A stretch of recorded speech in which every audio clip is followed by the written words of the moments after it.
예, 반갑습니다. 애청자 여러분. 땡방뉴스의 최한욱입니다.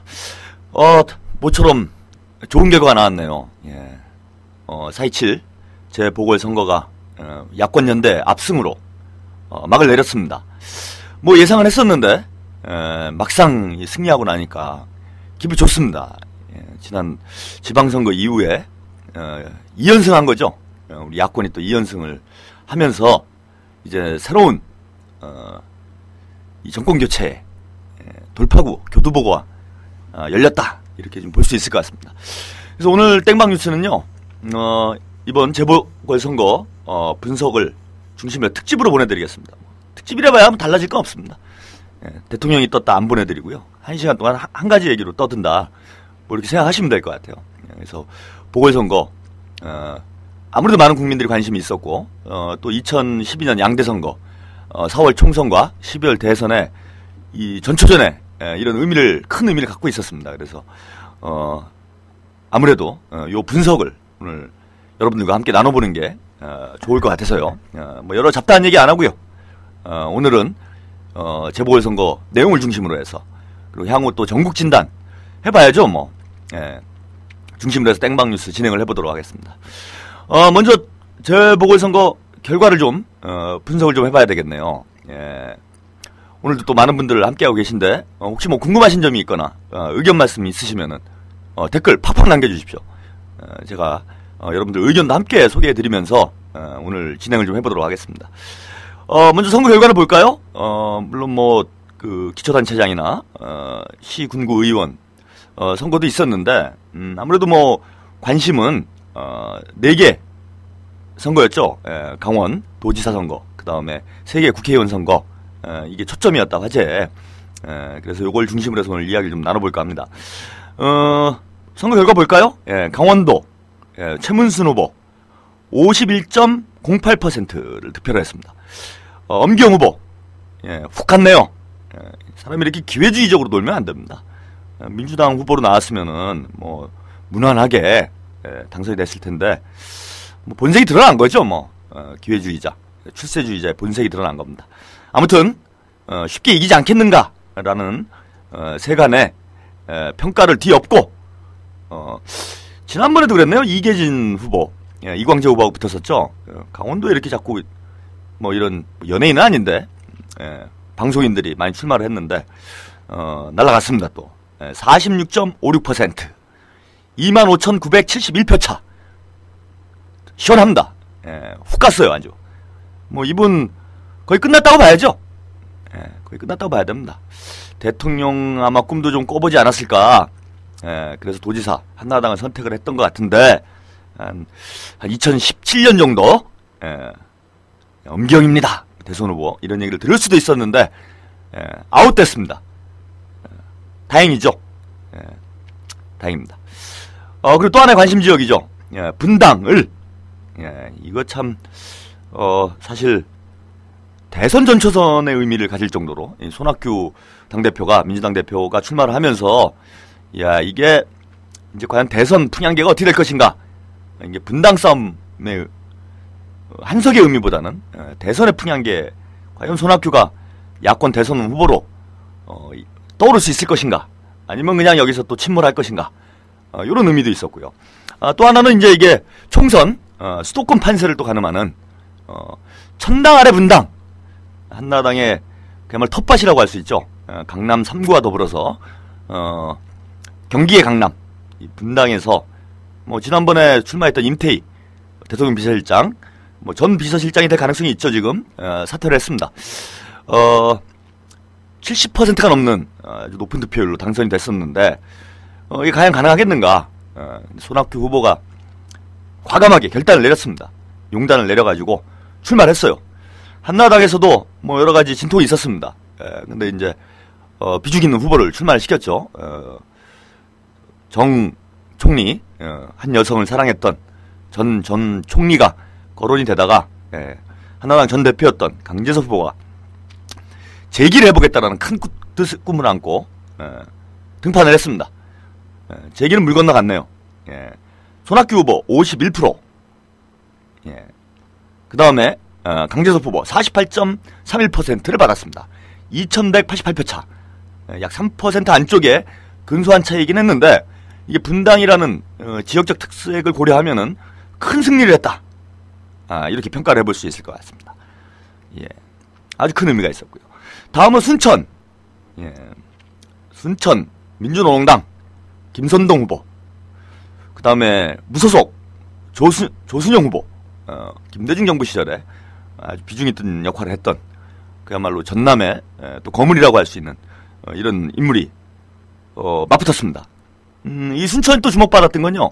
과연 야권연대가 어느 정도 위력이 있는가? 야권연대 위력을 또 가늠해보는 그런 또 중요한 선거였습니다. 뭐 우욕들도 많았죠. 민주당 쪽에서 무소속 후보를 지원하는 듯한 이런 인상을 강하게 줬습니다. 정동영 후보 살아서 돌아오라. 정동영 의원 이런 말을 조순영 후보한테 해가지고 또 구설수에 올랐죠. 정동영 씨가 이제 말이 좀 그래요. 예전에 또 2002년 총선 때도 노인들 투표하면 안 된다 또 이 얘기 해가지고 한나라당에 날개를 달아주는 또 어처구니없는 이런 일을 했는데 이번에도 또 괜히 가가지고 야권연대 찬물을 꼈는 이런 행태를 보였습니다.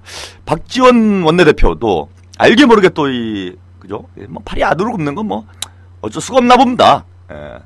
민주당의 김선동이다. 이렇게 이제 지원 유세도 하고 그랬는데 어쨌건 민주당 출신 무소속 후보들을 은근히 이렇게 밀어주는 이런 행보가 있었습니다. 여기서 만약에 이제 무소속 후보가 당선이 됐다라면은 뭐 이런 얘기가 나올 수 있죠. 이거 뭐 야권연대 이거 해봐야 뭔 소용이냐. 쉽게 뭐 속되게 좀 표현하면 줘도 못 먹냐. 그요?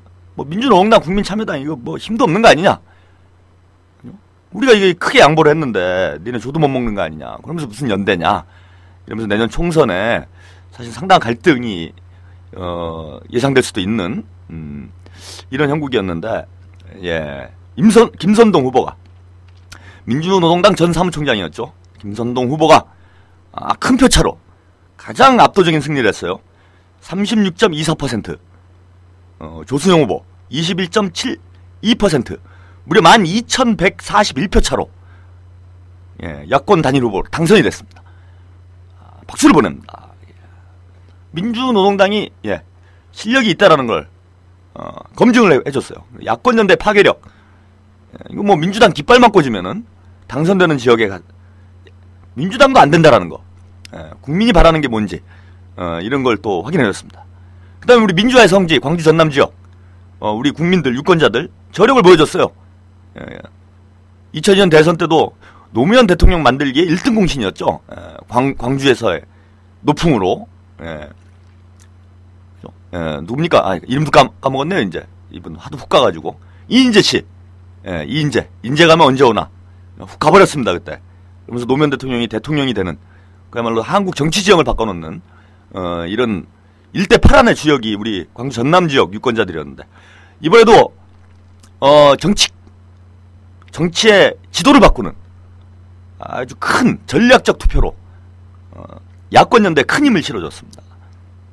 또 민주노동당은 이제 전국 정당으로서의 면모가 갖춰졌죠. 아직은 뭐 이렇게 의원 수가 많지는 않지만은 영남권에서 창원, 사천 지역, 이른바 영남벨트라고 하죠. 이 벨트 울산까지 이어지는 이번에 울산 동구청장도 당선이 됐습니다. 그래서 영남벨트에서 강세를 보여왔는데 이제 영남뿐만 아니라 호남에도 진출을 하면서 사실상 유일한 전국 정당으로 발돋움할 수 있는 이런 발판이 마련이 됐어요. 다음 아마 총선 때 수도권에서도 뭔가 가능성이 있죠. 가능성이 있기 때문에 이제 유일 전국 정당화되는 이럴 가능성도 있는 거 아닌가. 작지만 큰 정당, 소리 없이 강한 정당, 민주노동당이 이제 교두보를 확보하는 호남 지역에 이런 아주 또 의미 있는 이런 결과가 나왔습니다. 마지막으로 김해을, 이것도 대파란이었죠. 노무현 대통령의 고향이자 친노그룹의 성지. 뭐 단일 후보만 되면 강아지가 나가도 당선이 될 거다. 뭐 이런 얘기가 나올 정도였는데 의외의 결과가 나왔습니다. 한나라당도 비중 있는 후보를 냈어요. 물론 뭐 총리 낭만은 했지만 경남 지사를 지냈고 경남에 떠오르는 별이죠 지금. 김태호 후보, 총리 낙마를 하면서, 이제 가는구나 이랬는데, 기사회생 했습니다. 51.01%. 이봉수 후보, 참 안타깝네요. 48.98%. 1773표 차로, 아깝게 낙마를 했습니다. 좀, 뭐, 5개 T라면 5개 T일 수도 있겠는데, 뭐, 저는, 나쁠 것 같다고 봅니다. 우리 또 야권연대가, 뭐, 다 이기면 좋지만, 지금 이게 뭐, 이번 보궐선거는, 모의고사죠? 모의고사입니다. 이게 본판이 아니에요. 본판은 내년 4월 총선, 대선이 본판이기 때문에, 이게 모의고사 때 만점 나오고 이러면은, 긴장 풀립니다. 긴장 풀려서 공부 안 해요. 특히 뭐, 뒤에 말씀을 좀 드리겠지만, 유시민 당대표, 김해을에 상당히 공을 많이 들였는데, 좀 좋지 않았죠. 과정이 좀 좋지 않았습니다. 좀 목리를 부리고, 좀 고집을 부리고, 요런 행태가 있어서, 많은 국민들이 우려를 좀 했었는데, 우리 유권자들의 평가는 냉정했습니다. 20% 이상을 앞서고 있다가, 역전패를 당하는, 그죠? 민심을 잃으면 모든 걸 잃는다는, 이 정치의 교훈을 다시 한번 우리 확인할 수 있었던 이런 선거 결과가 아닌가 이렇게 봅니다. 아무튼 뭐 이런 결과가 나왔어요. 뭐 세부적으로 한번 따져볼까요? 일단 양권연대 대승이다. 김해까지 만약에 이겼다면 압승이다라는 제가 단어를 썼을 텐데, 뭐 압승은 사실 뭐 아니다 이렇게 볼 수 있을 것 같아요. 대승을 했다, 큰 승리다 이렇게 봅니다. 야권연대가 승리한 거죠. 이번에 뭐 결과를 보시면 아시겠지만은 51% 51% 선거였어요. 광주 전남 지역을 제외하고 순천을 제외하고 51% 선거인데 그야말로 턱걸이 한 거죠. 대부분 야권이 단일 후보를 냈기 때문에 1대1 대결 구도가 있었습니다. 1대1 대결이었는데 51%면은 49%가 떨어지는 거죠. 물론 뭐 무소속도 나오고 이런 데가 있기 때문에 49%가 나오진 않았지만은 뭐 엄밀하게 얘기하면 51%가 이제 완전 턱걸이 승리 이렇게 보실 수 있을 것 같아요. 그래서 야권 연대가 안 됐다, 후보가 난립됐다 이랬으면은 뭐 패배할 수밖에 없는 이런 선거였다라고 봅니다. 그런 의미에서 이번 선거는 뭐 민주당의 승리도 아니고 민주노동당의 승리도 아니고 국민참여당 뭐 승리가 원래 아니군요. 아무튼 승리가 아니라 야권 연대의 힘, 국민의 승리가 아니겠나. 먼저 이렇게 좀 평가를 할 수 있을 것 같아요. 그래서 야권 연대의 위력을 유감없이 보여준 이런 선거가 아니었나 이렇게 봅니다. 또 한번 따져볼까? 각 당별로 또 대차대조표를 손익계산서를 따져봐야죠. 민주당 선전했습니다. 지옥에 들어가서 지금 다 살아 돌아왔어요. 손학규 후보, 손학규 대표 뭐 최대 수혜자죠. 최대 수혜자입니다. 지옥을 천당으로 만들어 놓은 뭐 한나라당의 천당이면은 야권에는 지옥 아니겠습니까? 진보개혁 세력에는. 근데 지옥도 천당이 될 수 있다라는 걸 보여줬어요. 민심이 하늘을 이긴다. 이런 진리를 다시 한번 보여줬습니다. 그래서 국민을 믿고, 유권자를 믿고, 지옥으로 과감하게 뛰어들어서, 승리에 돌아왔습니다. 그게 뭔가요? 그리스 신화에 나오죠? 지옥에 가서 이렇게 살아 들어오는 이런 얘기가 있는데, 이름을 까먹었네요. 무식해가지고. 시사평론을 하는데, 무식한 시사평론가입니다. 그래서 비주류 시사평론가인데, 아무튼 뭐 기억은 잘 안 나는데, 그리스 신화에 대비될 만큼, 정말 뛰어난 승리를 거두고 돌아왔습니다. 최문순 후보, 문순씨, 주권방송이 키운 정치인, 스타 정치인. 맞나요? 아무튼 뭐 그렇게 생각하죠, 뭐 우리끼리. 뭐 누가 뭐 보는 사람 별로 없는데, 뭐 18명 보는데, 뭐 무슨 말을 하건 뭐 알게 뭡니까? 아무튼, 주권방송이 키운 스타. 이막박도사 2회 출연자죠? 저도 봤는데. 이막박도사도 이제 막 시작한 지 얼마 안 돼가지고 참 이렇게 좀 약간 민망한 이런 분위기였는데 아주 소화를 잘 하셨어요. 그때 아마 스타가 된 것 같아요. 제가 볼 때는. 뭐 주권방송 외에는 누가 최문순을 주목했습니까 사실. 그죠? 뭐 공중파에서 주목을 했어요. 누가 했어요? 엄기영은 뭐 주목을 했어도 주권방송은 사람 볼 줄 압니다.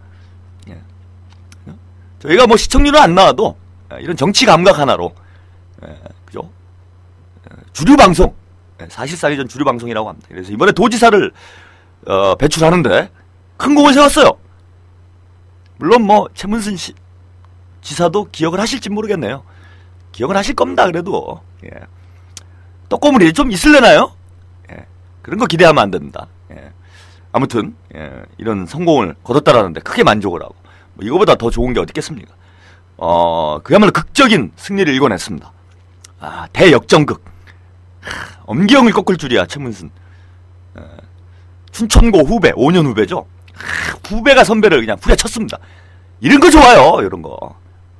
청출어람이란 말도 있지 않습니까? 예. 이런 게 인생의 묘미죠. 정치의 묘미입니다.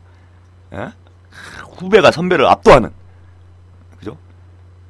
또 KBS, MBC 사장 간의 대결로 또 관심을 모았죠. 개혁하는 사장이냐, 줄대기 사장이냐. 역시 개혁하는 사람. 국민들에게 인기를 끌었습니다. 최문순 후보.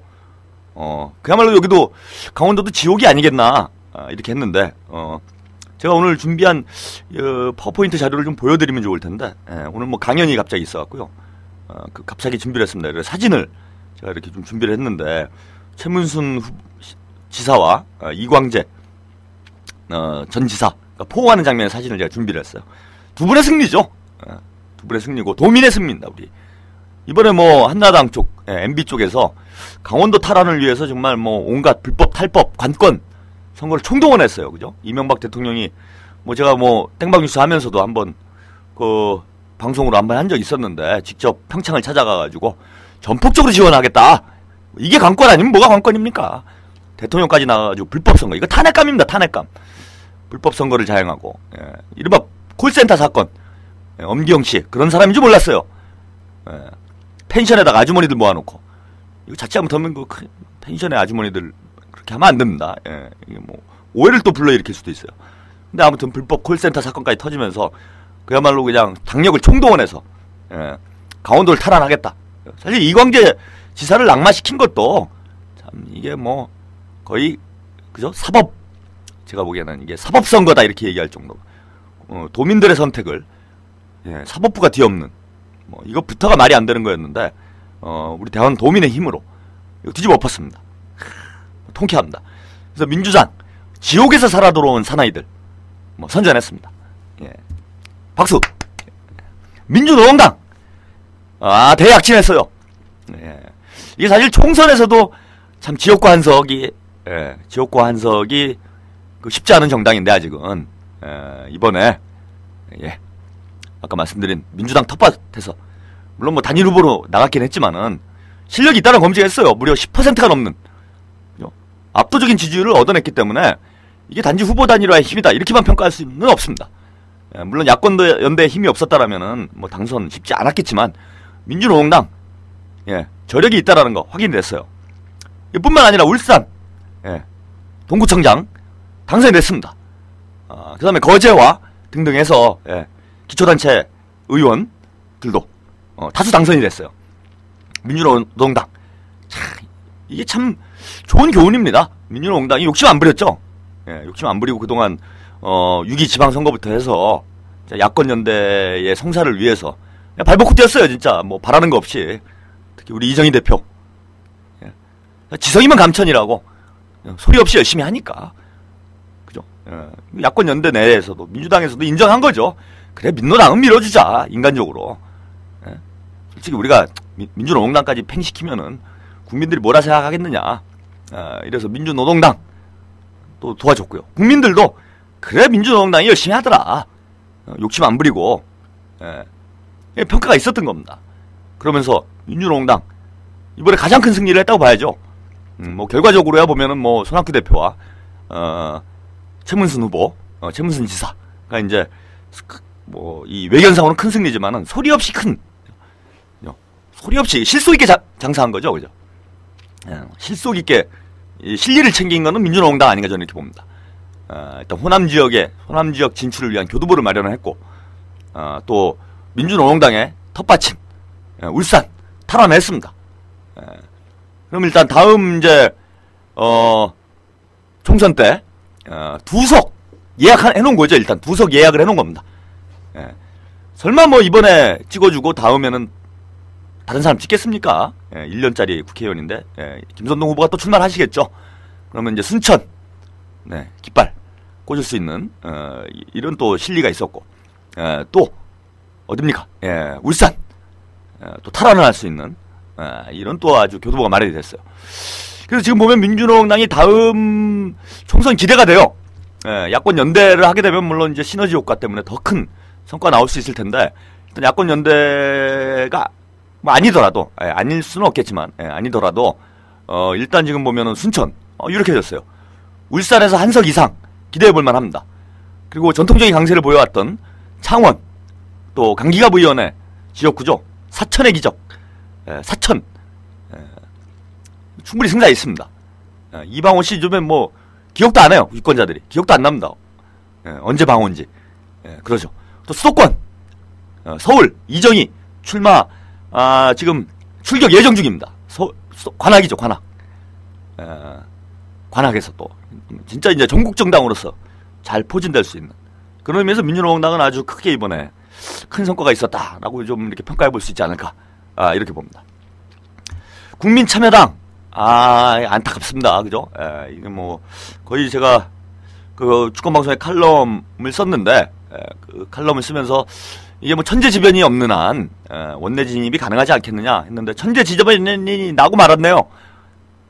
예, 천재지변이 나고 말았어요. 저도 이게 시사평론가 하기에는 아직 이런 분석력이 떨어집니다. 설마 이런 결과가 나올 줄은 예상 못했어요.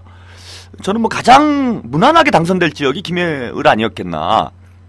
뭐 순천 같은 경우에 어쨌건 민주당 출신 무소속 후보들의 추격이 거셌고, 분당을 박빙의 승부였습니다. 그리고 경남도지사 선거 계속 여론조사에서 밀리고 있었기 때문에 쉽지가 않을 거다. 그래 김해을은 뭐 떼놓은 당상 아니겠는가, 이렇게 생각을 했는데 놀라운 결과가 나왔습니다. 유시민 대표가, 사실 이게 이제 유시민의 선거다 이렇게 봐야죠. 뭐 이봉수 후보를 주목한 분들을 뭐 이른바 뭐 드보잡 후보라는 얘기가 나올 정도로 후보에 대한 평가가 좀 좋지 않았는데, 사실 좀 그 노무현 대통령을 지근거리에서 모시던 분들이 있었죠. 김해 쪽에 뭐 이런 분들이 출마를 해야 되는 거 아니냐, 뭐 이런 평가들이 있었는데도 불구하고 유시민 대표가 좀 강하게 추진력을 발휘해서 단일 후보로 만들어냈습니다. 사실 만들어낸 거죠. 너무 쉽게 생각한 거 아니었나. 그래서 이게 유시민의 선거가 이제 됐는데, 분당을이 이제 대선의 어떤 바로미터, 손학규가 과연 대선 후보로 부각될 수 있을 것인가, 부상할 수 있을 것인가를 평가하는 선거였다면은, 이번 김해을 선거는 유시민의 어떤 경쟁력이 있는가, 그야말로 매니아 대선 후보 아니냐. 뭐 지금 여권에서는 단연 1위를 달리고는 있지만은 이게 10%를 못 넘어가요. 그래서 뭐 매니아층만 데리고 하는 선거, 과연 그걸 뛰어넘을 수 있겠는가. 그래서 국민적인 후보로 이렇게 또 부상할 수 있겠는가. 그리고 또 유시민 대표가 정치인으로서, 지식인이 아닌 정치인으로서의 역량을 평가받는 또 이런 의미를 가진 선거였습니다. 뭐 글 잘 쓰고 말 잘하는 거야 뭐 온 국민이 인정하는 거니까, 그랬는데 이게 참 놀라운 패배를 하고 말았어요.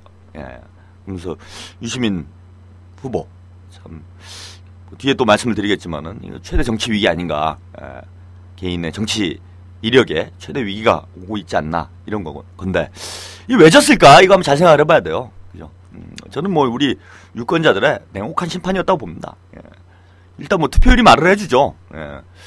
김태호 후보와의 승부가 쉽지 않았는데 투표율이 분당이나 강원도에 비해서는 상당히 낮았습니다.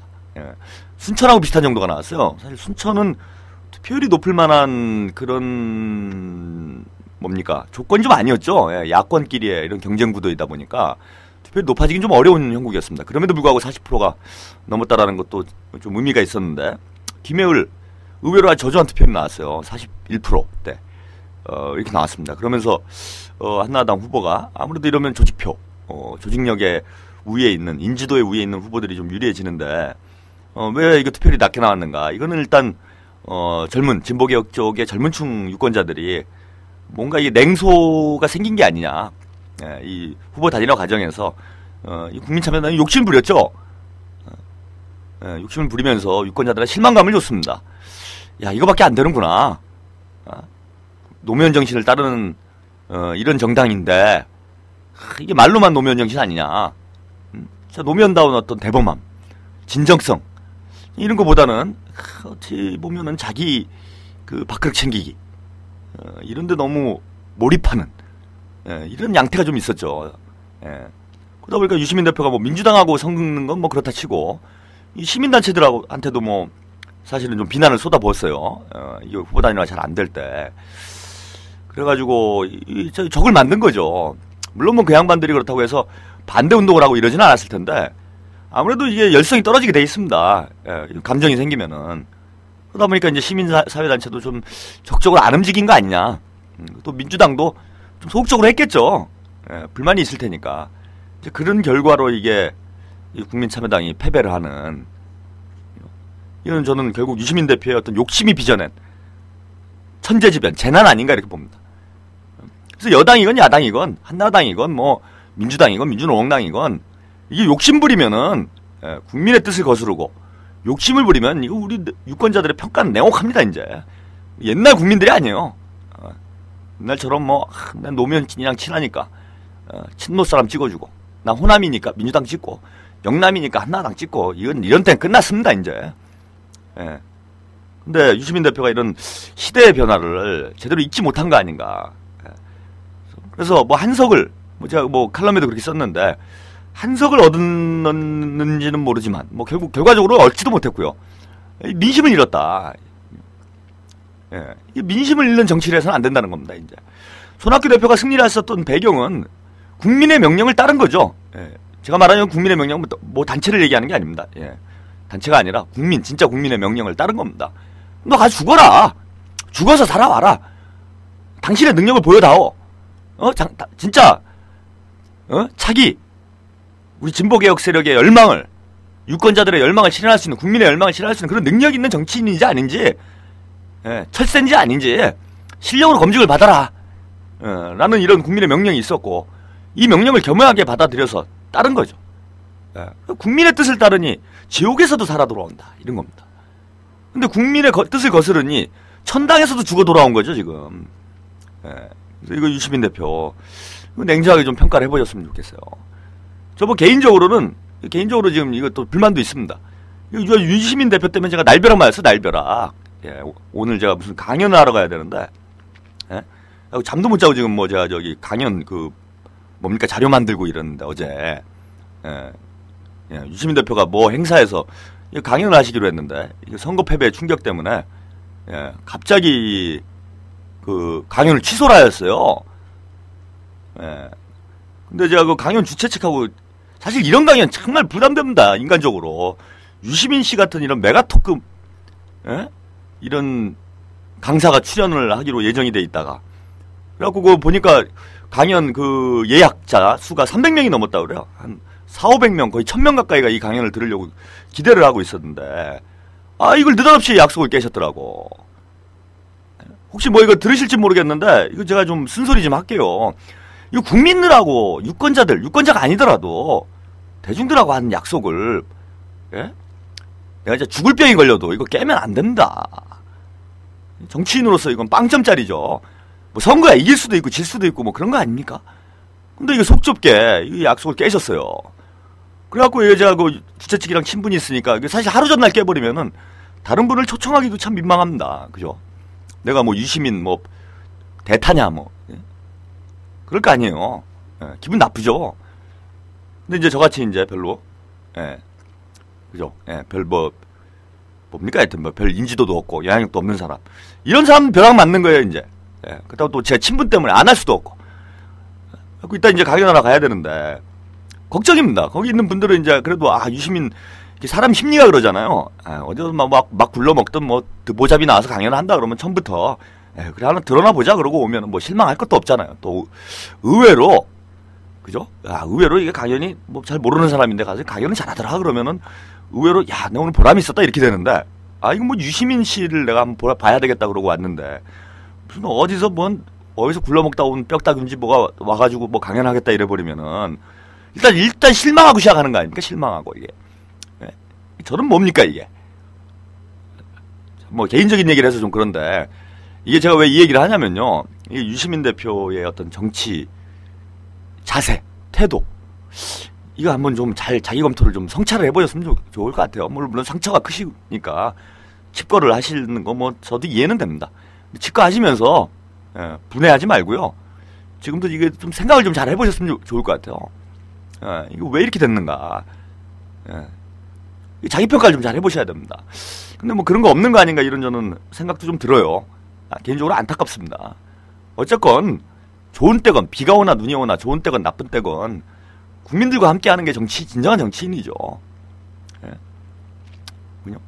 그러면은 뭐 당장 선거를 졌어도 약속해놓은 게 있으면은 물론 뭐 괴롭습니다. 거기 오면 또 언론 기자들이 다 쫓아와가지고 또 난처한 질문들을 해야 되겠죠.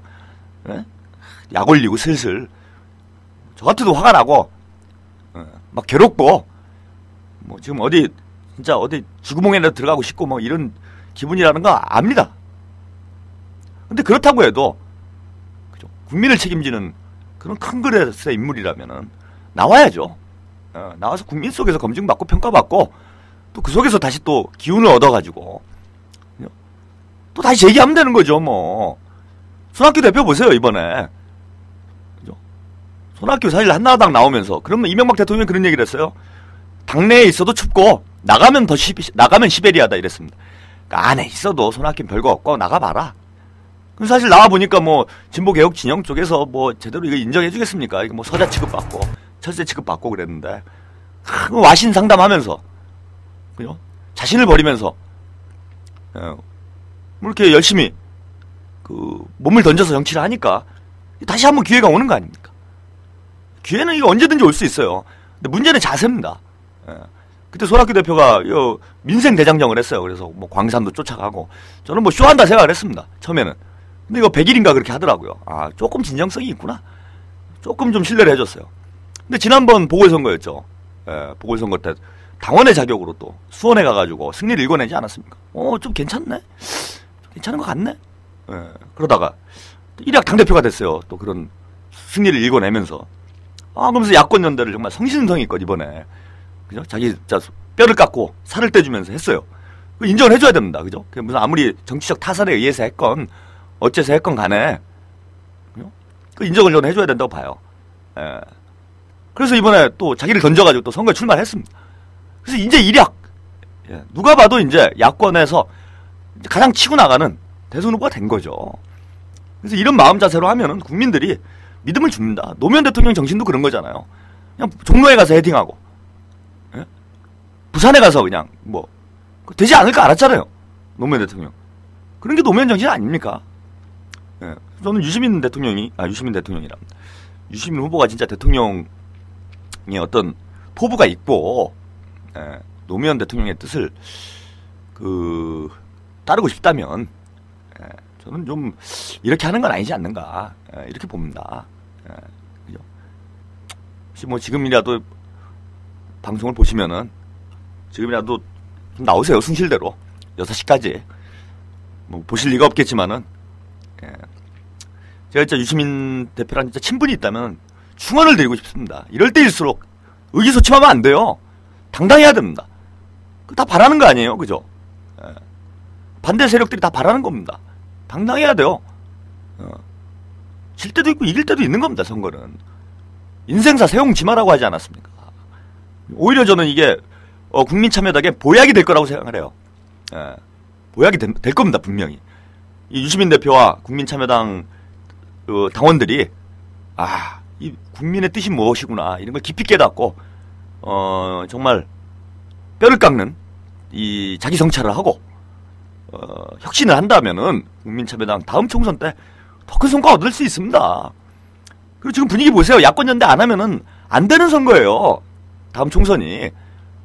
국민참여당 목표 원내 교섭단체 되는 거 아니에요. 충분히 그거 할 수 있습니다. 지금 민주당도 지금 우리 민주당이 뭐 이겼지만은 크게 이긴 게 아니잖아요. 지금 51% 연대를 안 하면 이길래야 이길 수가 없는 지금 상황입니다. 그렇기 때문에 민주당도 지금 멋대로 할 수가 없어요. 우리 국민들이 다 지켜보고 있습니다. 절망할 필요 절대 없어요. 그래서 지금이라도 방에 그냥 틀어박히셔가지고 고민해봐야 뭐 답이 있습니까? 뭔 답이 있어요? 고민한다고 머릿속에서 뭐가 나옵니까? 국민 속으로 들어가세요. 국민 속에 들어간 거기 답이 있습니다. 참 제가 참 저보다 훨씬 뛰어난 분한테 이런 충고를 한다는 게 참 우습긴 하지만은, 저도 뭐 나름대로 또 이런 진보 운동을 했던 경험이 있는 사람이기 때문에, 젊은 사람도 이런 충언이 어린 사람의 그죠? 충언이 더 큰 힘이 될 수 있습니다. 전 6살짜리 제 아들한테도 제가 충고를 받아요. 그래서 한번 좀 생각을 좀 고쳐주시길 이렇게 봅니다. 다음으로 한나라당 쪽 봐야죠. MB 한나라당 대참패를 했습니다. 뭐 자업자득이죠. 뭐 누굴 탓하겠어요. 이명박 대통령 누굴 탓하겠습니까? 한나라당 누굴 탓하겠어요. 지난 3년을 돌이켜 보십시오. 이런 결과가 안 나오는 게 이상하죠, 그죠? 안 나오는 게 이상합니다. 대참패를 했다. 이렇게 봐요. 근데 이게 좀 주목해봐야 될 게 그냥 참패의 문제가 아니라 한나라당의 지금 그 이명박 정부의 양대 기둥이죠. 영남과 이제 수도권, 특히 이제 수도권 정권이다 이런 얘기를 할 정도로 수도권 중산층의 지지, 중산층 40, 50대의 지지를 발판으로 해서 이명박 대통령이 당선이 됐습니다. 근데 이번에 분당 수도권 중산층이죠. 중상층이라고 볼 수 있을 것 같아요. 중산층보다는. 이쪽까지 이제 등을 돌렸어요. 가장 분당에서도 잘 사는 유권자가 많다라는 정자 지역에서도, 지금 정자동이죠. 한나라당이 지지율이 예전만은 하지 못했습니다. 이건 한나라당이 지금 크게 흔들린다는, 이런 걸로 봐야 돼요. 거의 민심이 다 등을 돌렸다. 거의 우리 국민의 60, 70%가 등을 돌린 상태로 봐야 되지 않냐. 중산층까지 등을 돌렸다면은. 게다가 이거 총선을 좀 생각해보면은, 이게 분당이 흔들린다 그러면은 경기도 전멸. 이게 지금 가능하다는 얘기예요. 그 다음에 강남 3구 서울. 지난 지방선거 때 강남 3구 플러스 1. 제가 뭐 누누이 말씀드리지만, 중랑구, 강남이 됐죠. 중랑구를 제외하고 다 졌어요. 구청장 선거를. 그럼 구청장 선거가 총선의 이 바로미터 아니겠습니까? 그러면 지금 강남 3구 빼고 다 진다 이런 계산이 나오는 건데, 지금 보니까 이거 이렇게 되면은 강남 3구도 위험한 이런 상황입니다. 그리고 중랑구는 500표 이겼어요. 500표. 총선 때 달라질 겁니다. 중랑구청장이 일을 잘했다고 그러더라고요. 제가 얘기를 들어보니까 다 이기는 데는 이유가 있습니다. 이렇게 되면은 수도권 전멸 시나리오가 지금 나오는 거다. 그뿐인가, 뭐 지금 김해을에서 비록 지긴 했지만은 한나라당의 승리다 이런 얘기를 안 해요. 김태호의 승리다. 혹은 유시민의 패배다 이렇게 얘기합니다. 유시민의 어떤 억지가 비전의 참상이죠. 재난입니다. 그러다 보니까 지금 경남 부산 지역도 흔들흔들 하는 거죠. 울산에서 지금 민주노동당이 또 승리를 할 만큼 치고 올라가는 이런 분위기가 있기 때문에 지금 부산 경남 지역 뭐 신공항 건도 있고 좀 위태위태합니다. 뭐 호남 말할 거 없고요.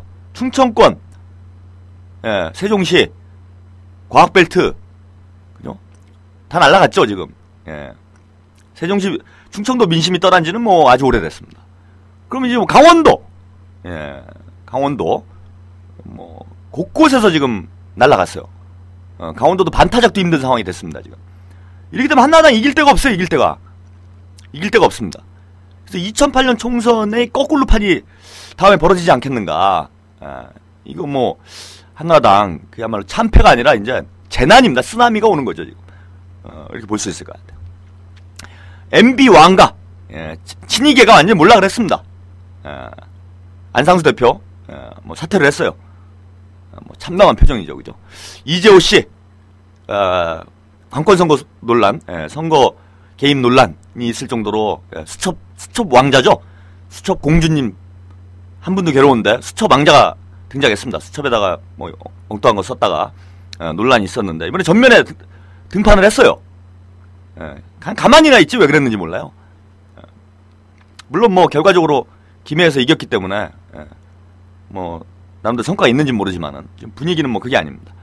친이계는 완전히 지금 와르르 하는 분위기 아니겠나. 친이계가 몰락하는, MB 왕가가 몰락하는 이런 상황이다 이렇게 볼 수 있을 것 같아요. 그러면은 뭐 친박계는 괜찮았는가 지금? 여왕, 선거의 여왕, 아주 뭐 교활하죠. 눈치를 살살 보면서 등판을 꺼려 하다가 막판에, 저 요거 사실 기대했어요. 막판에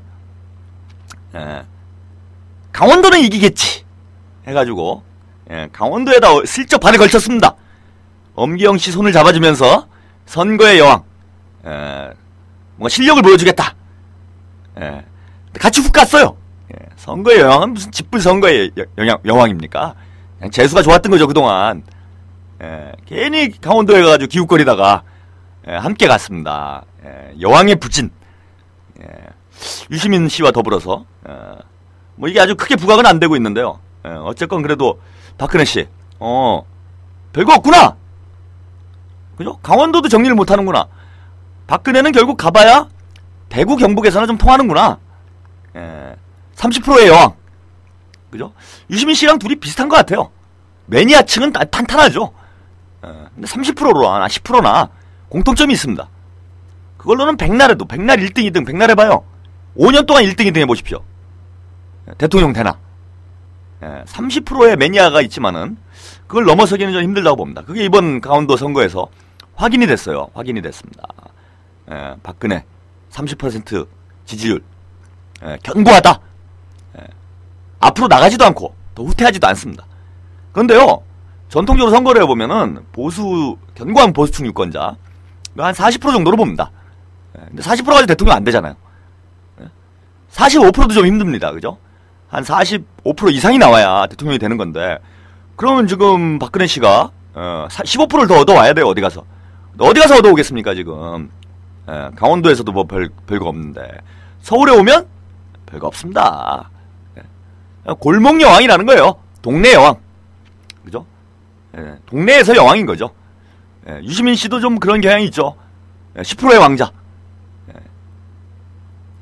이걸 이번에 뛰어넘는 계기로 만들었어야 되는데 괜히 크게 못 놀다가 욕심 부리다가 두 사람 아주 통쾌했습니다. 저는 개인적으로 그동안 아주 여우짓을 하면서 살살살 빠져나갔는데 이번에 같이 한번 훅 가는 이런 상황이 되지 않았나. 아주 뭐 개인적으로는 기쁩니다. 그 승리의 요인이 뭘까? 이것도 한번 분석을 해봐야죠. 뭐 누가 뭐래도 1등 공신은 우리 MB, 엑스맨. MB가 없었다면 과연 이런 승리 가능했겠는가? 이분 계속 열심히 일해주시기를 저는 간곡히 부탁을 드리겠습니다. 앞으로 2년 남았어요. 쉬지 말고 일해주세요. 쉬지 말고 계속 해주십시오. 승리는 우리의 것. 이명박 대통령, 당신을 믿습니다. 그럼 뭐 별로 이제 뭐 반전의 기회도 없어요. 저는 시간이 지나면 지날수록 반 MB 효과가 아주 극대화되지 않겠는가. 그런 차원에서 이번 승리의 1등 공신은 누가 뭐래도 MB. 그야말로 반 MB 정서가 이게 이제 분노를 넘어서 증오의 단계로 갔고, 이번에 투표율이 높았던 원인 뭐 그런 거죠. 이명박을 어떻게든 혼내줘야 되겠다. 응징해야 되겠다. 이런 유권자들의 심리가 작용한 거 아니겠나. 그런 면에서 우리 MB 뭐 1등 공신이다 이렇게 봅니다. 두 번째, 연대의 힘이죠. 그죠? 뭉치면 살고 흩어지면 죽는다. 이번 야권 연대가 없었다라면은 아무리 반 MB 정서가 강했어도 유권자들이 투표장을 찾지 않았을 거예요. 그죠? 뭔가 대안이 있어야. 지난 대선 때가 그랬던 거 아닙니까? 이명박도 재수 없는데 뭐 정동영도 그렇고 문국현도 뭐 별거 없고 민노당은 아직 멀었고 뭐 이러다 보니까 그냥 투표를 안 하러 갔어요. 다 놀러가 버렸습니다. 근데 이번에 연대를 잘 성사를 시켜내면서 한국 정치에 어떤 새로운 희망이 가능하다는 거. 민주당도 아닌 국참당도 아닌 다 조금씩 부족하잖아요. 그죠? 이걸 뛰어넘는 새로운 판이 가능하다는 거. 이렇게 희망을 봤습니다. 그러니까 너도 나도 투표에 참여를 했죠. 그래서 이런 게 작용을 하니까 기록적인 투표율이 나왔어요. 특히 분당 49.1%, 총선보다 더 높게 나왔습니다. 강원도 47.5%, 뭐 김해 순천 좀 낮다고 하지만은 41%가 다 나왔어요. 거의 기록적이라고 할 수 있습니다. 지금 제가 알기로는 2000년대 이후 재보궐선거에서 두 번째로 높은 기록으로 알고 있어요. 2001년 10월 25일 재보궐선거 49.1%, 이거 다음으로 높았던 선거가 이번 선거로 알고 있습니다. 그래서 전체적으로 보면은 뭐 크게 높았다 이렇게 얘기할 수는 없는데, 일단 주목이 되는 건 아주 특정 지역에서, 경합지역, 그다음 관심 지역에서 투표율이 높았다라는 거. 이거는 이제 총선과 대선의 어떤 전초전이다 라는 데 대한 어떤 인식, 유권자들의 인식이 강했던 거 아니겠나. 그러면서 기록적인 투표율이 나왔습니다. 특히 주목해봐야 될 게 이번 선거 2340 진보세대연합의 성과다. 20대 30대가 출근 전에 투표하고 20, 30대가 이렇게 아침 일찍부터 투표하러 가는 건 처음 봤습니다. 아주. 저도 아침잠이 좀 많은데 아침에 일어나면 출근하기 바쁘죠. 근데 20, 30대가 아주 뭐 줄 서서 투표를 했어요. 예. 근데 이게 30, 40대는 전통적으로 이제 그 진보적인 성향이 강한데, 개혁적인 성향이 강한데 20대가 여기에 가세했다라는 거, 이거 좀 주목해 볼 만합니다.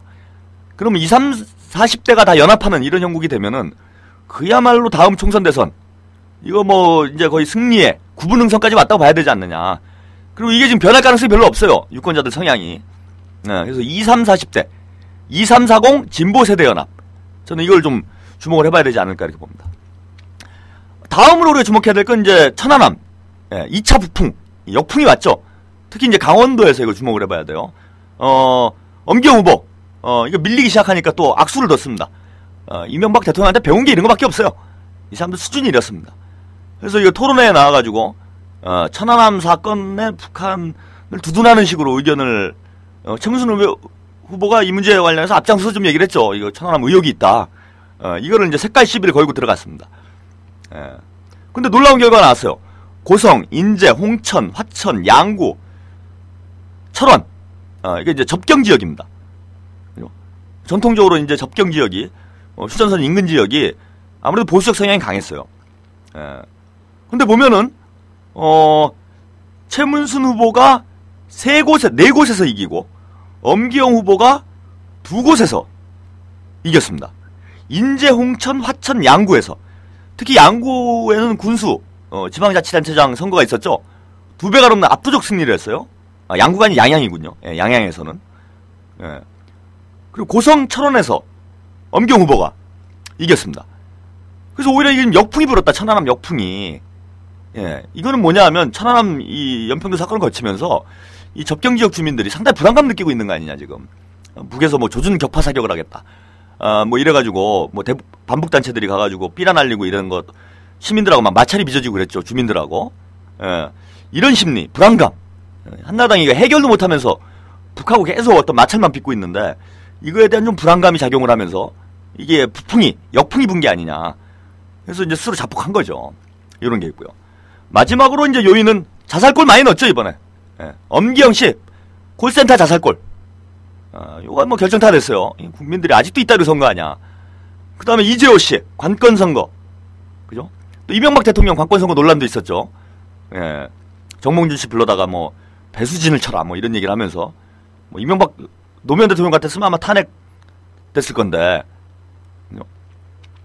이런 또 자살골들이 있었습니다. 이런 연이은 불법, 탈법, 관건, 금권 선거가 횡행하면서, 야, 우리 국민들이 이건 아니지 않냐. 지금 시대가 어느 시대인데.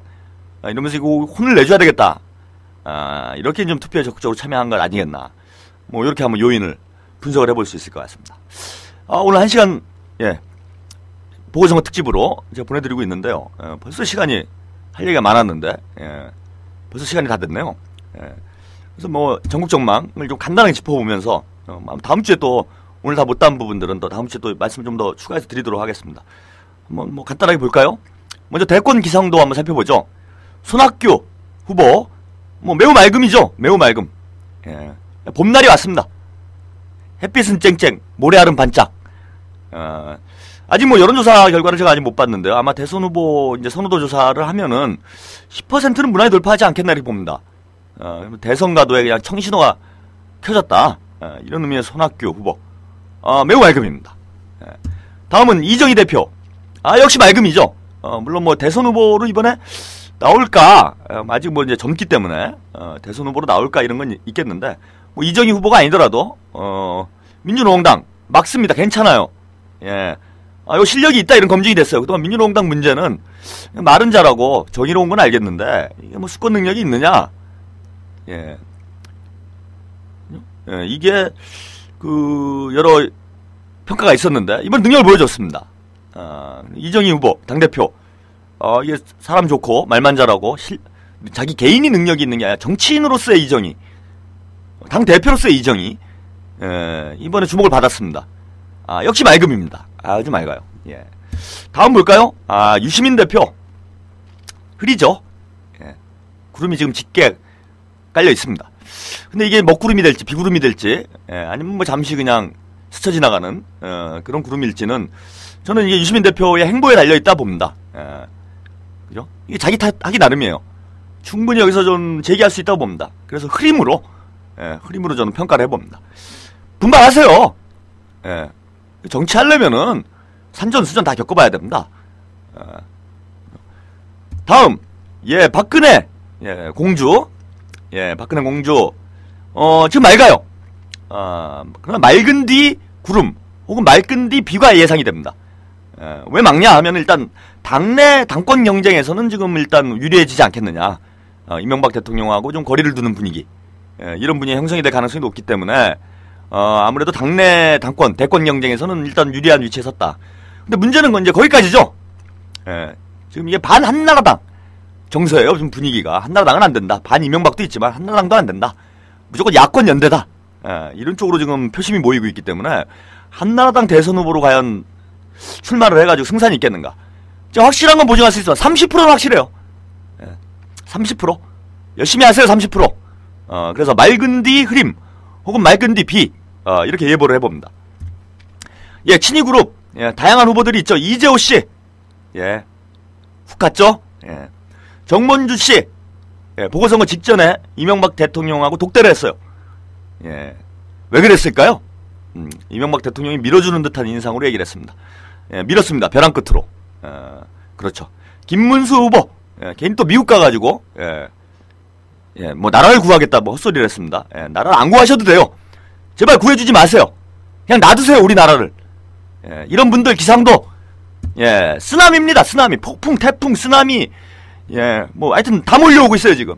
아주 뭐 끝났습니다. 한나라당 내부에서도 이제 살아남기 힘든, 다 몰려오고 있습니다 지금. 뭐 이렇지 않겠는가 이렇게 봐요. 그래서 지금 일단은 뭐 손학규 후보 아주 유리한 위치에서는, 그러면서 한나라당 쪽 후보들 일단 먹구름 내지는 쓰나미, 요런 형국으로 봐야 되지 않겠나 이렇게 봅니다. 마지막으로 우리 다음 이제 전국 전망 해볼까요? 이명박 정부, 권력 누수, 레임덕이라고 하죠. 근데 뭐 레임덕은 이미 보궐선거, 지방선거 때 시작됐고요. 이제 권력 누수가 아니라 권력 침수다. 저는 이렇게 봅니다. 권력 침수. 침몰하는 타이타닉이다. 그래서 이제 타이타닉 침몰하면 어떻게 됩니까? 구명선 타야죠. 너도 나도 탈출하지 않겠나 이렇게 봐요. 그래서 친이, 친박, 이제 다 이제 탈출하는 거죠. 다 뛰어나오는 겁니다, 이제. 나는 원래 친박이 친이가 아니었다. 원래는 내 친박이었다. 한자를 몰라가 잘못 쓴 거다. 별소리 다 나올 겁니다. 그래서 타이타닉, 침몰하는 타이타닉에서 탈출 행렬이 줄을 잇지 않겠나 이렇게 봐요. 그 다음에 또 하나, 권력 내부에서 이제 동요현상이 벌어지지 않겠나. 관료들, 이거 이제 다음 정권 바뀌는구나. 이러면서 권력기관 내부에서, 뭐, 검찰, 뭐, 국정원, 뭐, 금감원, 국세청, 이런 데서 양심선언이 잇따를 가능성이 있습니다. 그동안 많이 드신 게 많기 때문에, 양심선언, 이거 터져 나오면요, 뭐, 걷잡을 수 없는 상태. 또 황태자, 뭐, 이런 얘기들 나오겠죠, 이제. 김현철 씨, 뭐, 김영삼 대통령 말기에, 여러 사람 훅 갔는데, 요런 현상이 이제 빚어질 가능성이 있습니다. 그래서 메가토급 폭로, 기대해볼 만합니다, 지금. 자제분들 단속 잘하세요. 이명박 대통령, 특히 형님 요즘 뭐하고 다니시는지 잘 살펴봐 주시기 바랍니다. 안 그러면은 쇠고랑 차는 수가 있다. 이렇게 봅니다.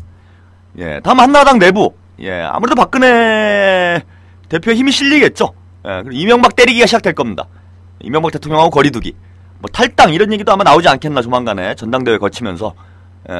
이러지 않겠나 봅니다. 그래서 뭐 친박 쪽에 힘이 실리긴 할 텐데, 이것도 만만치가 않을 거예요. 왜냐하면 이재호, 김문수, 친이계 또 이 핵심들이 있습니다. 이 사람들 뭐 친박으로 지금 붙을 형국도 아니고, 박근혜 씨가 또 받아줄 사람도 아니고, 그러면은 이제 2판 4판 합의 6판, 합의 10판이군요. 합의 10판 한번 그냥 못 먹는 감 찔러라도 보자. 깽판 모드에 돌입할 가능성이 있습니다. 그래서 이거 결과적으로 보면은 분당 가능성이 있어요. 가능성이 있습니다. 왜냐하면 지금 한나라당 간판으로는 좀 힘들지 않냐. 박근혜도 그런 생각을 할 거예요. 박근혜 씨도. 그렇고 이재호 뭐 이쪽 계열, 친이 계열 쪽에서 이대로 죽을 수는 없다. 마구 쏘고 있군요. 방송 끝났다 했습니다. 막 쏴주십시오. 이대로 죽을 수는 없다. 이러면서 한나라당이 그야말로 침몰하는 이럴 가능성이 있지 않겠나 이러고 봅니다. 야권 쪽도 이제 분주해지지 않겠나 봐요. 이제 정계 개편, 야권 개편이 본격화될 거다. 그래서 1차적으로 지금 진보 대통합당, 진보 통합당 문제, 민주노동당이 탄력을 받지 않겠나. 이제 대표적인 진보 정당으로서 힘을 얻었습니다. 뭐 진보 신당이나 이런 쪽이 별로 얻은 게 없죠. 뭐 국민참여당도 이번에 별로 얻은 게 없습니다. 그러면서 민주노동당이 좀 주도권을 치고 나가는 이런 형국이 되지 않겠나 이렇게 보고요. 야권 연대 문제도 이제 본격화될 거다 이렇게 봐요. 그래서 후보 단일화로 갈 건지 뭐 문성근 씨나 이런 분들이 얘기하는 야권 단일 정당으로 갈지는 모르겠지만은 야권 연대가 아니면은 지금 승산이 없다 이런 쪽으로 지금 분위기가 잡혀가고 있기 때문에 아마 야권 연대의 방법론을 둘러싼 야권 연대를 하는 건 뭐 기정사실이라고 보고요. 이게 이제 정책연합으로 갈지 아니면 공천연합으로 갈지 아니면 뭐 단일 정당으로 갈지 이런 논의들이 이제 본격화되면서 묘수를 찾아내지 않겠나 이렇게 봅니다. 그래서 야권 개편이 좀 본격화될 것이다 이렇게 좀 전망이 됩니다. 그 다음에 이제 국민들 이제 자신감을 얻었어요. 다시 촛불 들고 광화문으로 이런 분위기가 형성되지 않겠나 이렇게 봅니다. 그래서 뭐 촛불을 들고 나올지 아니면 투표용지를 들고 나올지 모르겠지만은 총선 대전의 투표부대 특히 2340 투표부대가 적극적으로 전면적으로 진출할 가능성이 있습니다. 여기 지금 민생 문제 아주 심각해요. 지금 뭐 노동자들 비정규직 문제, 학생들 등록금 문제, 농민들 FTA 문제, 그다음 물가 폭등 문제, 경제난 문제, 실업 문제, 지금 뭐 서민들 살 길이 막혀 있습니다. 그야말로 이제 촛불을 들고 국민들이 반격을 개시할 이럴 가능성이 있어요. 정권 교체, 국민들의 반격과 더불어서 정권 교체의 어떤 희망이 가시화되는 이런 이제 전국이 펼쳐지지 않겠나 이렇게 봅니다. 이제 좀 여러분 희망을 가져도 될 것 같아요. 승리가 눈앞에 보입니다. 이명박 정권 산소호흡기 뗐어요 이제. 지난 6.2 지방선거 때 혼수 상태, 그죠? 뇌사 상태에 들어갔는데 이번 4.27 보궐선거로 산소호흡기 완전히 떼버렸습니다. 이제 갈 곳은 하나뿐이죠. 어딘지 아시죠? 청계산 뒤편에 좋은 호텔이 있습니다. 제가 2년 전에 갔다 왔어요. 1년 전에. 아주 좋아요. 요즘 시설 좋아졌습니다. 텔레비도 잘 나오고요. 먹을 것도 많습니다. 대통령은 특별 사동이 있더라고요. 특별로 호텔 만들어 준비가 되어 있습니다. 2013년 기대됩니다. 우리 승리 자신감을 가지고 정권 교체를 위해서 이제 우리 진보개혁 세력이 힘을 하나로 모을 때입니다. 우리 애청자 여러분들도 그리고 저도 이제 승리의 한계를 위해서 미약 하나만 우리 힘을 모두 함께 합쳐 나갔으면 합니다. 2시 30분부터요 채널 615가 이어집니다. 제가 오늘 말씀 못 드렸는데요, 카터가 갔다 왔죠? 중요한 메시지를 가지고 돌아왔습니다. 요 얘기는 이번 주가 아주 그냥 아주 좋은 주네요. 한반도가 지금 들썩이고 있습니다. 막걸리 마실 날 멀지 않았네요. 카터 방북과 관련된 이야기는 채널 615에서 여러분 함께 나눠주시기 바랍니다. 오늘 땡방 뉴스는 여기까지입니다. 다음 주 금요일 1시에 다시 뵙겠습니다. 감사합니다.